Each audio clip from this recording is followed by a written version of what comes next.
আসসালামু আলাইকুম রহমতুল্লাহি ওবরাকাতু। প্রিয় বন্ধুরা, কেমন আছেন আপনারা সবাই? আমি আশা করি ইনশাআল্লাহ সবাই ভালো আছেন। অনেক দিন পরে আপনাদের সাথে কথা বলার জন্য আসলাম। আমি বলেছিলাম যে একটা লাইভ করব, কিন্তু এখনও লাইভটা করা হয় না, কারণ কাজের অনেক চাপের ভিতরে আছি। গার্মেন্টসে অনেক ঝামেলার কাজ চলতেছে, যার কারণে ওরকম মন মানসিকতা তৈরি করতে পারি নাই, যার কারণে লাইভ করতে পারি নাই।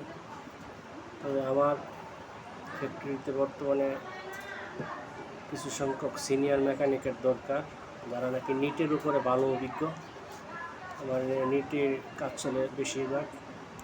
যারা আসতে ইচ্ছুক তারা আসতে পারেন, বেতন ভালোই হবে ইনশাল্লাহ।